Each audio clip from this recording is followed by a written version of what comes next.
Olá, continuando o nosso curso, então, sobre os princípios, dando continuidade aos princípios que estão expressamente previstos na Constituição Federal, né? Nós já tínhamos visto o princípio da legalidade e o princípio da impessoalidade. Então, nesse vídeo, nós vamos agora conversar um pouco sobre o sentido do princípio da moralidade, da publicidade e da eficiência. Iniciando com o princípio da moralidade, nós precisamos pensar no que é moral. Então aí a gente já consegue enxergar, né, que para interagir em coletividade, enfim, sempre durante a história foram escolhidos alguns valores, algumas noções de ética que as pessoas deveriam seguir, né, para pautar suas vidas. Isso obviamente foi incorporado ao direito. Então, a questão da moral no direito, por um período, o direito era só o que estava na lei, independente de fazer esse juízo de valor de aquela conduta, aquele comportamento ser moral ou imoral. E com o tempo, essa questão da moralidade ela foi incorporada ao ordenamento jurídico. E aí ela passa a fazer parte da norma também, né? Que, por exemplo, no direito privado, ao falar que não pode se aproveitar da própria torpeza, por exemplo, vou matar um familiar para ficar com a herança. Tu não vai poder aproveitar aquela herança porque tu agiu de uma forma imoral para consegui-la. Entre outras questões de agir com boa fé, não prejudicar terceiros. Tudo isso advém desses conceitos de moral. E aí, essa moral ser incorporada ao ordenamento jurídico, ela deixa de ser apenas uma recomendação, como poderia ser, por exemplo, a questão da moral religiosa, né? E passa a ser uma obrigação, uma exigência. E, obviamente, essa questão da moral ela também vai estar presente na administração pública, no direito público. Então, a moral administrativa vai ser aquela que determina a observância de todos os agentes, né? Tanto os administradores quanto os administrados, a princípios éticos extraídos da disciplina interna da administração. Não há um conceito legal ou constitucional do que seria exatamente a moralidade administrativa. Mas como eu estava explicando, né, é um princípio amplo, subjetivo e que diz respeito à noção de obediência aos valores morais, aos bons costumes, às regras da boa administração, aos princípios da justiça, da equidade, à ideia comum de honestidade, ética, boa-fé, lealdade. Então, todos esses valores formam o que a gente chamaria de moralidade, né? Aplicados à administração, moralidade administrativa. Então, como eu falei também, esse princípio ele não se aplica apenas aos agentes públicos, aos gestores. Não, o princípio da moralidade ele também deve ser observado pelos particulares que se relacionarem com a administração pública, falando dessa questão da moralidade na administração, né? Porque, como eu disse, a gente sempre se organizou de uma forma, em sociedade, de forma a respeitar determinados valores, na esfera do privada também, por isso que tem normas de direito privado relacionadas à moralidade, exigir, né, que os particulares respeitem, né, alguns valores e na administração não seria diferente. Exemplos, então, de atos praticados pelos agentes públicos que violam o princípio da moralidade administrativa. O nepotismo, né? Os atos em geral de favorecimento próprio, de usar a estrutura administrativa, né? A administração para se beneficiar e não para atingir os bens comuns. A utilização de propaganda governamental com fim exclusivo de autopromoção, que a gente já conversou quando estava falando sobre o princípio da impessoalidade.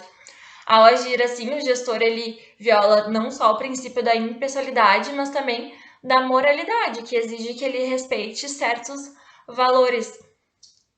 Então, o princípio da moralidade ele possui uma existência autônoma, ele não vai se confundir com o princípio da legalidade, porque como eu falei, houve um tempo em que a moral não havia sido incorporada do ordenamento jurídico, de forma a que a legalidade e moralidade fossem uma tão importante quanto a outra. Agora, sim, a moral é tão importante quanto a legalidade e ambas, se não houver, se o ato for não respeitar o princípio da moralidade, não respeitar o princípio da legalidade, esse ato vai ser inválido, ou seja, por afronta ao direito, por ser antijurídico, mas um possui existência autônoma em detrimento do outro.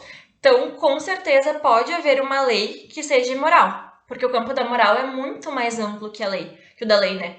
Então, isso vai depender também muito da cultura da população. Por exemplo, uma lei pode até representar a maioria que a considera moral, mas de acordo com os costumes e crenças de outro grupo da população, aquela lei vai ser considerada imoral. Então, não é que não existam leis imorais. Depende dos valores que são considerados, né? E podem existir leis imorais, sim. E elas precisam ser cumpridas, porque ao respeitar o princípio da legalidade, muitas vezes eu vou estar cumprindo leis que até mesmo eu acho que são imorais, mas eu preciso cumprir pelo princípio da legalidade. E justamente por essa questão de o campo da moral ser mais amplo que o campo da legalidade, né? Então, o princípio da moralidade resumidamente, é isso, que o ato ele não deve ser julgado somente em relação à conformidade com as leis, mas também em relação ao aspecto ético da conduta do agente público. Então, o agente público cumpriu a lei, mas naquele ato ele agiu de uma forma imoral. Isso também deve ser considerado e caso haja violação desse princípio da moralidade, o ato também pode ser considerado inválido.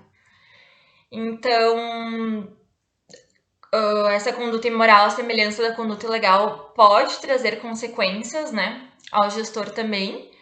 E essa invalidade do ato, quando ele diz respeito ao princípio da moralidade, ele pode ser decretada pela própria administração por sua autotutela de perceber que cometeu um ato imoral, ou pelo Poder Judiciário também pode ser decretada essa invalidade.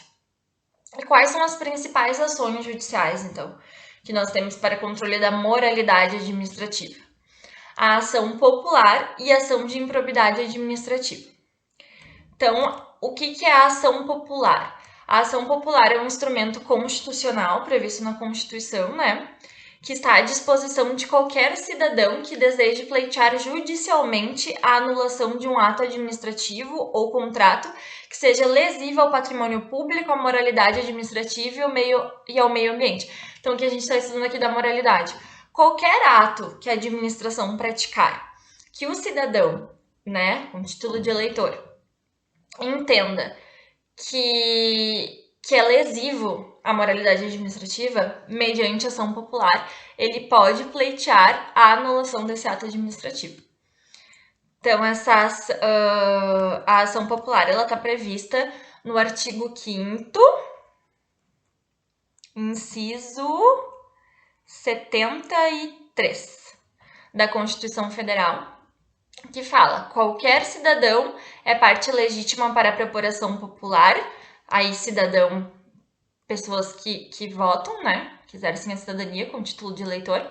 Inclusive, o título precisa ser juntado, né, à procuração.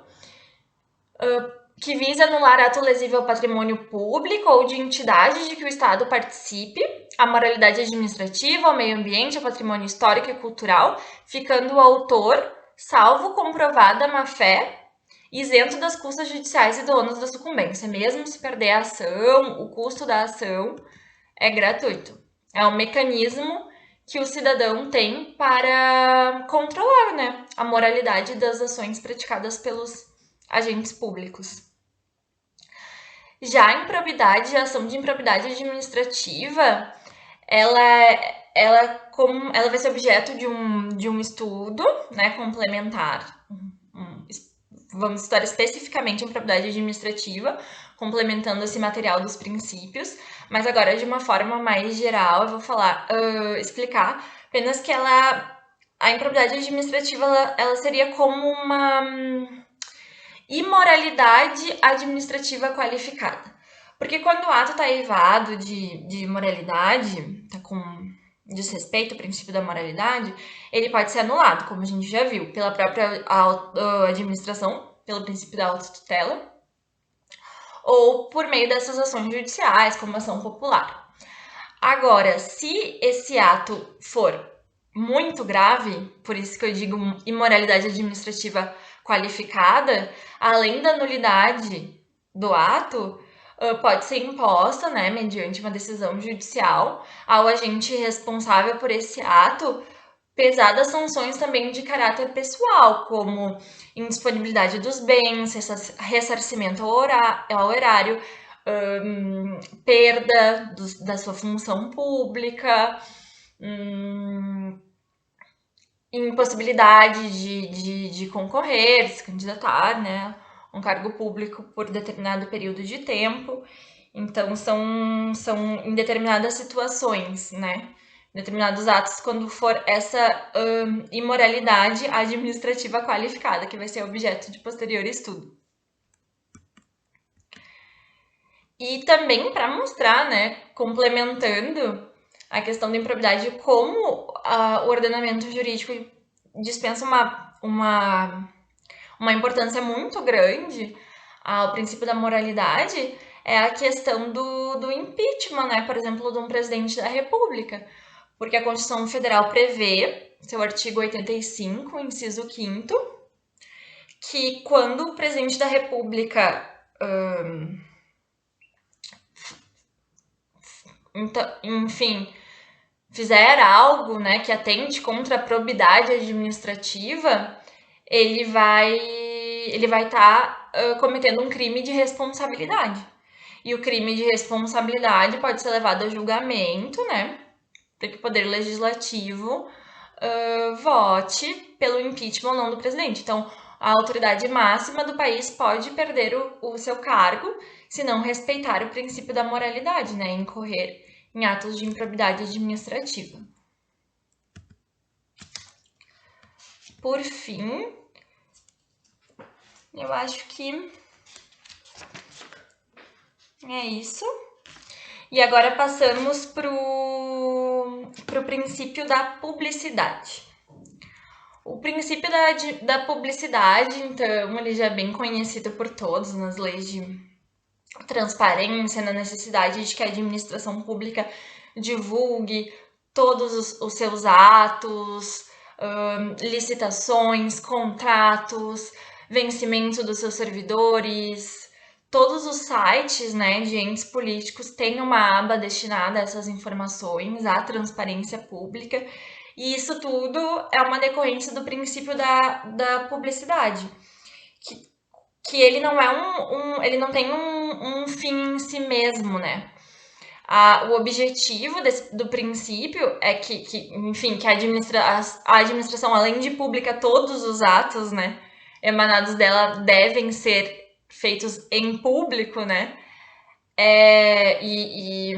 Então a ampla publicidade é a regra, né, de todos os atos administrativos e sigilo é a exceção. O objetivo é justamente que todos os cidadãos possam exercer, né, a sua cidadania e fazer valer o princípio democrático. E fiscalizar a administração, né? Pois se todo o poder emana do povo, como o povo vai atuar, né, fiscalizando a administração e vendo se de fato os interesses públicos, os interesses coletivos estão, né, sendo realizados, se a administração é sigilosa, se o administrado não consegue verificar quais atos estão sendo expedidos e como está se dando a situação da administração pública, né? Então, o princípio da publicidade nada mais é do que uma decorrência do princípio democrático. Pois se todo o poder emana do povo, não seria possível imaginar que a atuação da administração ocorresse sem o conhecimento do povo, né? Então, a publicidade, como eu falei, ela se liga diretamente ao exercício da cidadania, porque ao permitir que o povo tome conhecimento de todas as práticas administrativas, se ele considerar alguma prática lesiva ao interesse público, ele consegue adotar providências no sentido de corrigir, né, essa atuação evada de vícios, de finalidade, enfim, afronta ao princípio da legalidade, da moralidade administrativa, da impessoalidade, então consegue corrigir essas ações e punir o responsável por praticar esse ato. Então, o primeiro objetivo da publicidade ele vai ser assegurar essa transparência e essa visibilidade da atuação administrativa, possibilitando o exercício do controle da administração pública por parte dos administrados e também dos órgãos constitucionalmente incumbidos de tal objetivo. Por exemplo, o Tribunal de Contas, ele fiscaliza, né, a atuação dos municípios, o Poder Executivo fiscaliza a atuação do Poder Executivo. Se os atos forem sigilosos, fica inviabilizada essa fiscalização, esse controle, né? Então, por isso, esse é o objetivo primordial, né? Então, tem que ser assegurado que o cidadão possa, tanto o cidadão quanto os órgãos que a Constituição prevê que estão incumbidos desse controle, dessa fiscalização, que eles possam, de fato, exercer esse controle sobre a atuação administrativa e que os cidadãos possam formular representações, né? Fiscalizar e formular representações aos órgãos competentes para apuração dos fatos, como Ministério Público, Tribunais de Contas, órgãos policiais, ou até mesmo pelo ajuizamento da ação popular, que a gente viu anteriormente. E nessa mesma linha do princípio da publicidade de garantir, né, esse acesso à informação, o inciso 33 do artigo 5º da Constituição Federal, ele garante a todas as pessoas, o direito a receber dos órgãos públicos informações que sejam tanto de seu interesse particular, como do seu interesse coletivo ou geral. E essas informações vão ser sempre prestadas no prazo da lei, sob pena de responsabilidade do agente público que negar essas informações, né? Que todos nós, administrados, temos direito, seja de nosso interesse particular ou seja do interesse coletivo geral, para que a gente possa exercer esse controle. Então, o único caso de não ser assegurado, que não será assegurado esse direito à informação, será daquelas informações cujo sigilo seja imprescindível à segurança da sociedade e do Estado. Então, por exemplo, nós temos a ABIN, que é responsável pela segurança, né, institucional do país. Se ela está pesquisando um grupo terrorista que está ameaçando, por exemplo, a nossa soberania, obviamente, essas informações vão ser sigilosas e não vão ser prestadas, né, ao cidadão. Mas nenhum sigilo também é absoluto e perpétuo, assim, vigora. Mesmo os com sigilo têm informações ultra secretas, que aí tem um prazo de 25 anos para 25 anos, uma informação ultra secreta, 15 anos uma informação secreta e 5 anos uma informação reservada, que são os prazos máximos de restrição desse acesso às informações. Quanto a isso também, além dessa exceção de não prestar então essas informações sigilosas, nós precisamos ressaltar, né, que o princípio da publicidade ele também não pode ser interpretado, ele não, como nenhum dos outros ele não é um princípio absoluto. E ele não pode ser interpretado, então, a ponto de permitir a violação da intimidade, da honra, da imagem das pessoas, do sigilo que é assegurado à fonte para o exercício da fonte, né? Quando no exercício profissional. Então, um exemplo disso. E aí, muitas vezes, esses princípios, eles se chocam, e aí cabe aos tribunais superiores, né? Ao Supremo, ao STJ, Supremo Tribunal Federal, Superior Tribunal de Justiça, né, nossos órgãos superiores. Essas questões são levadas até eles e aí eles decidem qual princípio deve prevalecer, né. Um exemplo disso é a questão que houve polêmica, houve ajuizamento de ações para questionar qual princípio deveria prevalecer, que é a divulgação pelos entes, né, do vencimento bruto dos seus servidores. E que muitos alegaram que seria uma violação da intimidade, da privacidade, né?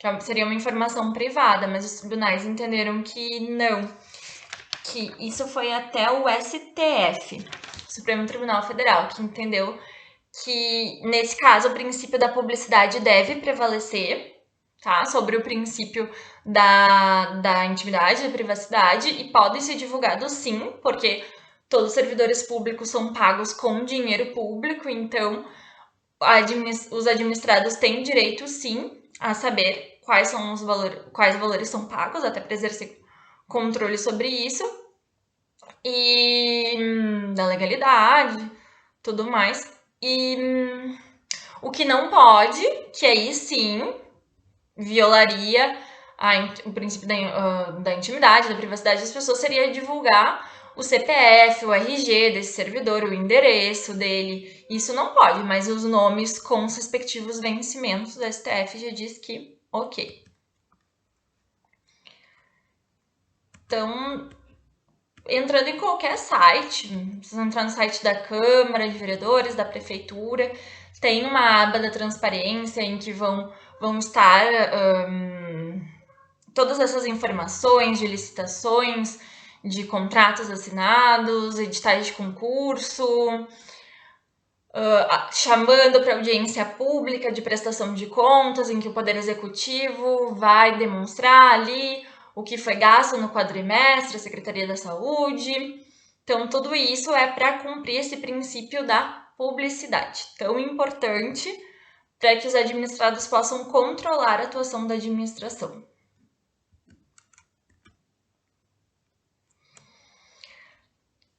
Com base também no princípio da publicidade, visando garantir a transparência na atuação da administração pública, que a Constituição Federal prevê ainda em seu artigo 5º, inciso 34, que, independentemente do pagamento de taxas, é assegurado à população o direito de petição aos poderes públicos em defesa de direitos ou contra ilegalidades ou abuso de poder, o direito à obtenção de certidões em repartições públicas para a defesa de direitos e esclarecimento de situações de interesse pessoal.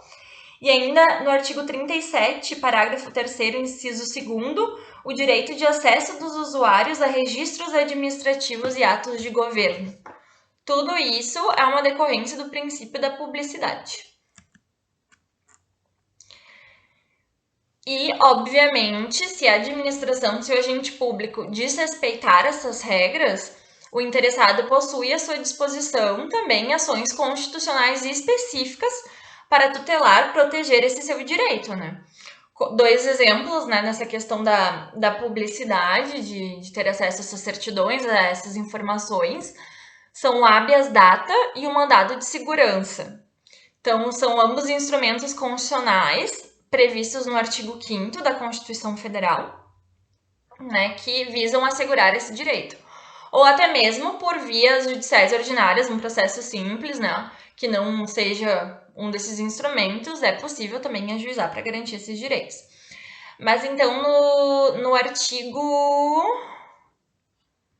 inciso 69 da Constituição Federal, está ali: conceder-se-á mandado de segurança para proteger direito líquido e certo, não amparado por habeas corpus ou habeas data, quando o responsável pela ilegalidade ou abuso de poder for a autoridade pública ou agente da pessoa jurídica no exercício de atribuições do poder público.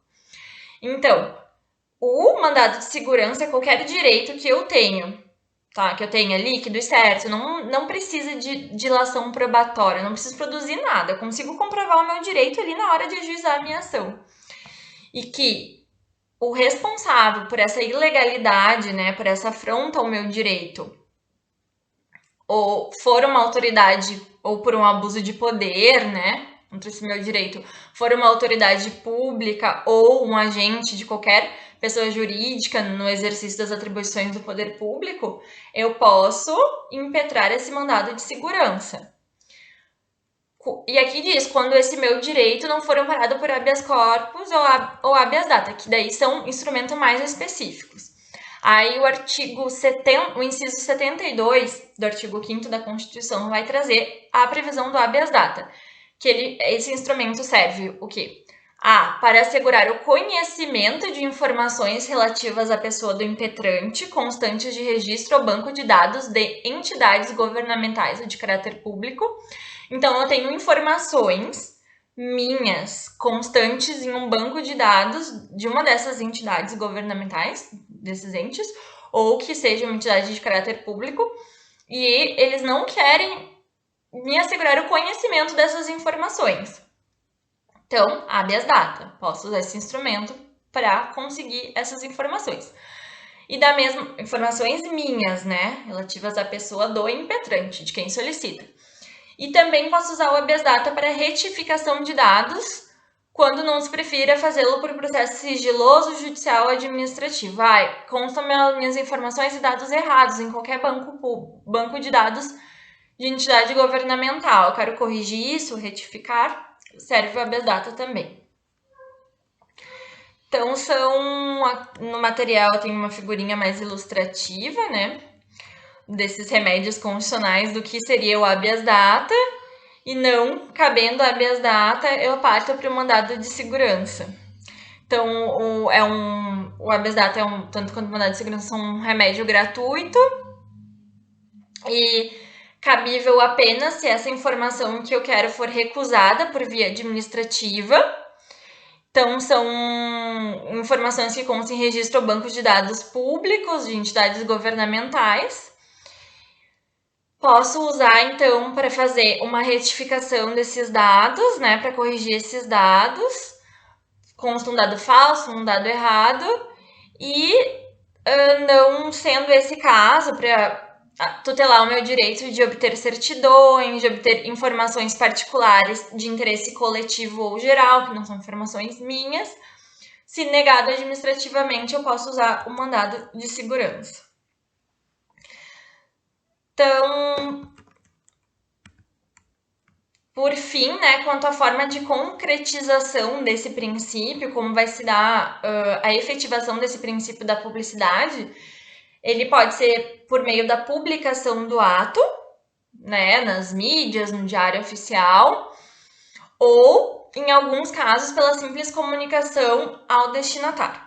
Isso porque o dever de publicação ele recai apenas sobre os atos que gerem efeitos externos à administração, que não seja ali relacionado por exemplo, uma portaria para instaurar ali uma sindicância interna ou alguma coisa interna que não tenha efeito fora dali, porque se for efeito interno, basta que eu comunique ao interessado.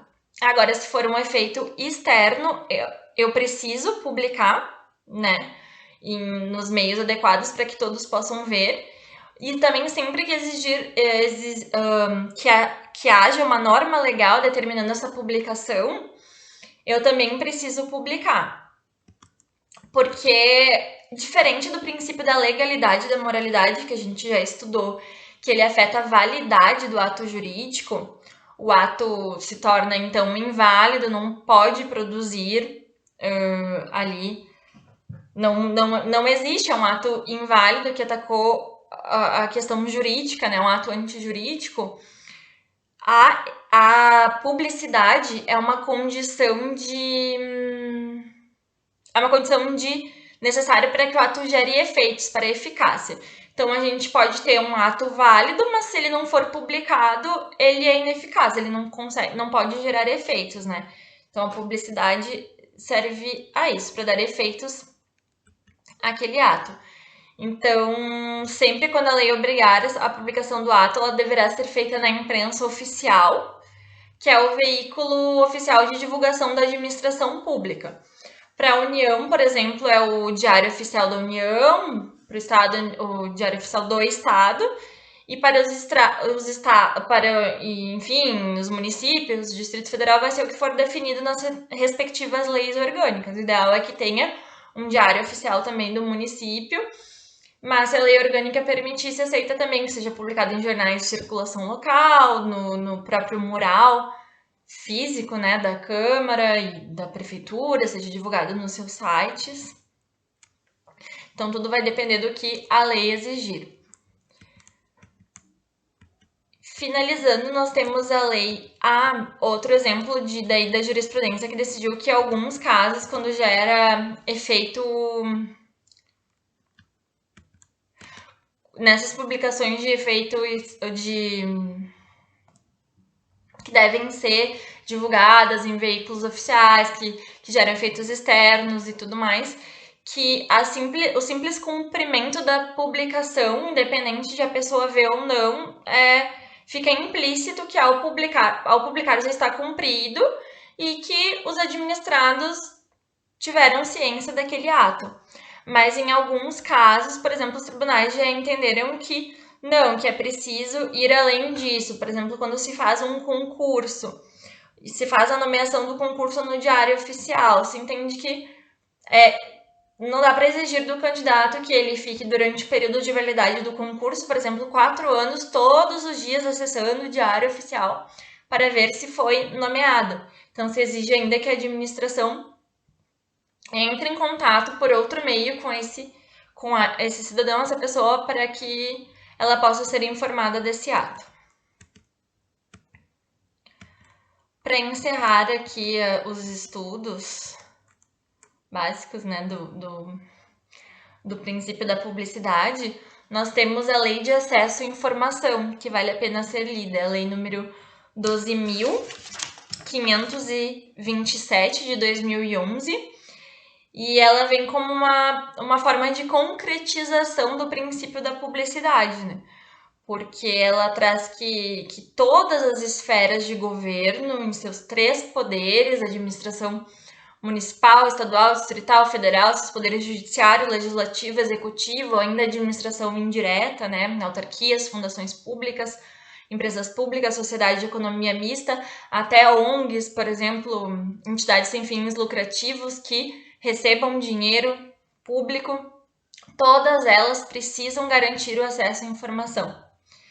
Então, porque isso contribui para aumentar a eficiência do poder público, diminui a corrupção e eleva a participação social. Então, é um direito do cidadão e um dever do Estado. Então, essa lei ela vai trazer também que a regra é a publicidade e que a regra também é que os administrados não precisem solicitar as informações, que todas as informações sejam automaticamente disponibilizadas aos cidadãos e de forma fácil, de fácil compreensão, com procedimentos objetíveis, ágeis, transparentes, em lugares de fácil acesso, né? Então, essa lei também ela traz essa possibilidade de classificar os atos como sigilosos, e aí vem a questão do que eu falei, de informações ultra secretas, reservadas, mas isso é exceção e é só quando colocar a sociedade em risco, gerar qualquer risco, né, para a coletividade, senão não há justificativa para tornar uma informação sigilosa. Então, esse pedido de acesso à informação, ele pode ser feito por qualquer interessado, pessoa física ou jurídica, devendo o pedido conter, então, a identificação do requerente e a especificação da informação requerida. Mas é proibido exigir que a pessoa explique os motivos pelos quais ela está pedindo aquela informação. Não, porque é direito dela. Então, a regra é que após a apresentação regular desse pedido, o órgão ou entidade pública conceda imediatamente o acesso à informação para a pessoa solicitante. E se isso não for possível, né, na hora já fornecer a informação, a administração tem um prazo de 20 dias prorrogável por mais 10 para tomar uma das seguintes medidas. Ou comunicar a data, o local e o modo de obter a informação, ou indicar as razões de fato e de direito da recusa dessa informação. É sigilosa, não temos a informação. Ou comunicar, por fim, que não possui a informação, né? Sendo que todas essas solicitações são gratuitas. A regra é que não precise ser solicitada, que todas as informações já estejam disponíveis de forma transparente, porque é um direito do cidadão, né? E inclusive, o desrespeito a esse princípio, a negativa de acesso à informação, tipifica uma conduta ilícita do agente público, que pode responder, inclusive, por improbidade administrativa, perder o cargo e dentre outras sanções.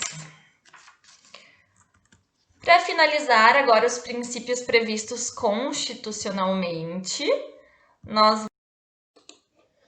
o princípio da eficiência, ele surge, então, somente previsto expressamente, né, no caput do artigo 37 da Constituição Federal, junto com os outros princípios, com o advento da Emenda Constitucional 19 de 98, 10 anos depois, né, da promulgação da Constituição, por meio da denominada, então, Emenda da Reforma Administrativa, que foi uma série de mudanças no ordenamento jurídico brasileiro, objetivando transformar a administração pública em uma administração mais eficiente, mais gerencial, como foi o nome, né, dado à forma de administração adotada a partir de então.